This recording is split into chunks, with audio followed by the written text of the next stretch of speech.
আসসালামু আলাইকুম, কেমন আছেন সবাই? নুসাইবার রান্নাঘরে আপনাদের সকলকে স্বাগত। আজকে আপনাদের সাথে শেয়ার করছি 2 কেজি গরুর মাংস কীভাবে রান্না করবেন একদম বিয়েবাড়ি স্টাইলে।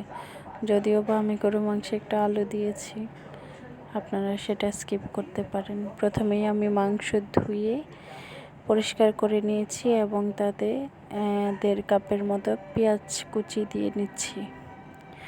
সাথে দিচ্ছি আদা রসুন বাটা প্রায় 3 টেবিল চামচের মতো। আদা রসুন বাটা দেওয়া হয়ে গেলে আমরা এখানে দেব একটা মশলা বানিয়ে রেখেছিলাম। সেই মশলাটা এখানে জায়ফল, জয়িত্রী, পোস্তদানা, দারচিনি, এলাচি, তেজপাতা সব একসাথে মিক্সড করে বেটে নেওয়া হয়েছে। এখানে আমি 3টার মতো তেজপাতা দিলাম আর 4টার মতো এলাচি, 2 টুকরা দারচিনি। যদিও বা আমি মশলা বাটার মধ্যে এলাচি, দারচিনি, তেজপাতা সব কয়টাই দিয়েছি, তারপরেও আমি এখানে আলাদা করে দিয়ে নিচ্ছি, কারণ বাটার কাজ বাটাই করে আর আস্ত জিনিসের কাজ আস্ত জিনিসরা করে। তো সেই ক্ষেত্রে আমি সব গোটা গোটা আবার দিয়ে নিলাম। এখানে 2 চামচ মরিচের গুঁড়া এবং 1 চামচ হলুদের গুঁড়া দিয়েছি আর এখানে প্রায় 2 টেবিল চামচের মতো লবণ দিয়েছি। লবণটা আপনারা যার যার স্বাদ মতো দেবেন। এখানে আমি প্রায় 1.5 কাপ তেল দিয়েছি, কারণ গরুর মাংসে তেল না হলে কিন্তু খেতে ভালো লাগে না।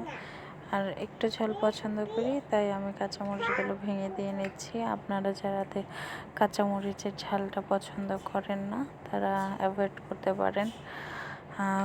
এবার হাত দিয়ে খুব ভালোভাবে মেখে নিচ্ছি, কারণ গরুর মাংস যত বেশি ভালো মাখা হয় খেতেও তত মজা হয়। এজন্য মাখাটা খুব ইম্পর্টেন্ট, খুব ভালোভাবে হাত দিয়ে মিশিয়ে মেখে নিতে হবে। এখানে আমি 2 চা চামচের মতো ধনিয়া গুঁড়া দিয়ে নিচ্ছি, দিয়ে আমি আবার ভালোভাবে মেখে নিচ্ছি। আমার মাখানো শেষ হয়ে গেলে আমি এটা চুলায় বসিয়ে দেব। বসিয়ে খুব ভালোভাবে নেড়ে চেড়ে কষিয়ে নেব। যখন তেলটা উঠে আসবে তখন সামান্য পানি দিয়ে দিচ্ছি। পানি দিয়ে দেওয়ার পর আমি আলুগুলো দিয়ে দেব। যেহেতু আমি আলুটা একটু পছন্দ করি, তাই আমি একটু আলুটা দিই, তবে বিয়েবাড়িতে নিশ্চয়ই আলু দেওয়া হয় না। এখানে আমি সামান্য একটু সস দিয়ে নিলাম। অল্প আছে আমি 1 ঘন্টার মতো চুলায় বসিয়ে রেখেছি ঢাকনা দিয়ে ঢেকে।